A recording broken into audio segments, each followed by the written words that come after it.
Bonjour, bienvenue à notre première vidéo de 2026.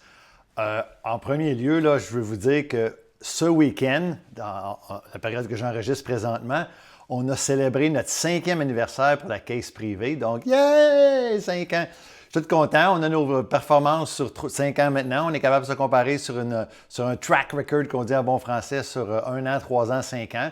Donc, on va avoir nos résultats officiels à la fin du mois, à savoir comment on se classe, mais selon le site de morningstar.ca, ce week-end, on se classait dans le premier 5 percentile sur 5 ans. Donc, pour la conformité, là, venez pas fou, allez pas paniquer, c'est ce que le site donnait. On aura les chiffres officiels quand on enverra la lettre financière à la fin du mois. Mais on a un très bon 5 ans, on a encore un meilleur 3 ans parce que ça l'exclut 2022. Donc, le but de ma chronique aujourd'hui, c'est un peu de passer en revue 2025, un peu de passer en revue ce que je pense qu'il va avoir en 2026, ce que sûrement je vais avoir tort. Donc, n'oubliez pas que ça, c'est une chronique qui est personnelle, puis ce n'est pas un conseil financier. Donc, ne prenez pas tous les conseils que je vais donner comme des conseils financiers. 2025 a été une très bonne année.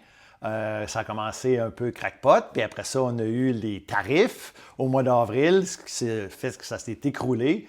Puis on a eu un rebond incroyable depuis avril. Puis surtout que dans le dernier trimestre, on a eu un peu le changement de garde. Si vous vous souvenez, puis si vous me suivez, j'ai envoyé une lettre financière au mois d'octobre en vous disant « Paniquez pas, je sais ce que je fais. » C'était pas dans ce langage-là, c'était dans le langage de Mohamed Ali. Mais c'est exactement ce qui s'est passé. Octobre, novembre, décembre, les fameux Mag 7, les technologies, ont commencé à tirer de la patte un peu sur le reste du marché. Puis l'argent a commencé à s'en aller plus vers les petites moyennes capitalisations, puis plus vers les cycliques, c'est-à-dire les financières, les industriels, l'énergie commençait à reprendre. Donc, ça nous a énormément avantagé. Donc, si on regarde dans la lettre financière trimestrielle que j'ai envoyée pour le trimestre, on a eu une performance de 6,48 dans le dernier trimestre 2025. L'indice a tiré de la patte là-dessus. Là, c'est moins que nous. Dans notre indice de référence, on parle de 3 à peu près. Mais juste pour dire qu'on a bien profité, puis le début de l'année 2026, c'est pas mal pareil. Donc, ce que je m'attends en 2026, moi, je m'attends que ça va brasser. 2026, c'est une année de mi-mandat aux États-Unis. Généralement, c'est signe de volatilité. Là, depuis les derniers 100 ans, quand il y a des élections de mi-mandat, peu importe le républicain ou démocrate, ça ne change rien. On a tendance à avoir une année qui est très volatile. Mais c'est des années qui sont relativement positives. Donc, moi, ce que je m'attends, c'est un peu la même affaire que l'année passée, c'est-à-dire qu'on ait un début d'année popé, qu'on ait une méchante débarque au courant de l'année. Là, de quand ça va arriver, aucune idée. J'aimerais ça être capable de le prévoir. Moi, je pense que ça va arriver pendant qu'il va y avoir de la neige, là. Mais comme la neige, elle fond vite, puis elle tombe vite aussi, on ne sait jamais. Mais j'espère que ça va arriver avant la Coupe du Monde. La Coupe du Monde, moi, je suis en aide d'équipe Canada. La Coupe du Monde qui s'en vient. Je suis chanceux, je vais aller voir un match. J'ai eu ça devant mes vacances de mon cadeau de Noël. On va pouvoir aller voir un match de la Coupe du Monde en 2026. Donc, moi, je pense que ça va arriver au printemps. Suite à ça, on va avoir un autre rebond. Puis, c'est pour ça que dans le portefeuille, j'ai commencé à augmenter ma liquidité. Puis, je me prépare à bénéficier du recul qu'on aura sûrement au courant de 2026. Je suis encore beaucoup plus sur les cycliques, donc énergie, industrielle, financière, puis ça profite présentement. Le début de l'année est très fort pour les petites capitalisations, ce qui nous aide parce qu'on a quand même de la petite capitalisation dans le portefeuille. Mais on s'attend tout à ce que ça brasse. Puis il devrait y avoir une grosse situation avec les crypto-monnaies.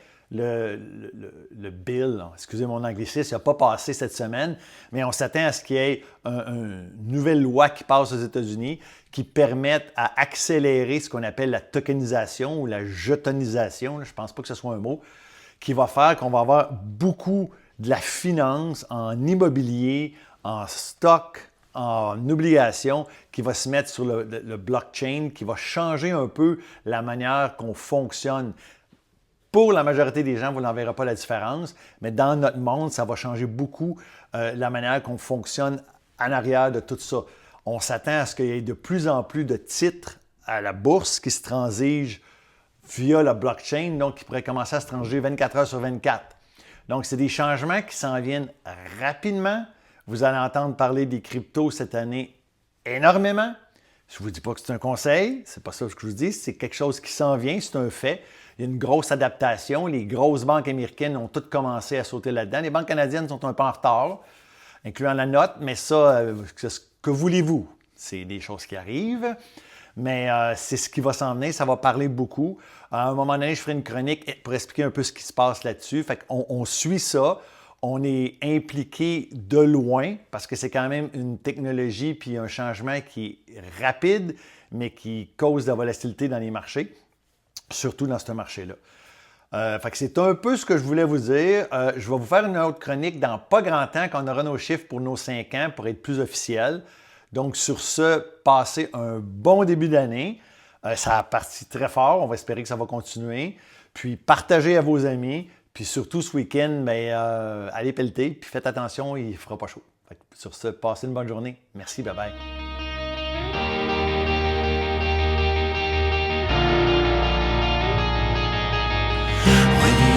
Voice you hear is the one in your head.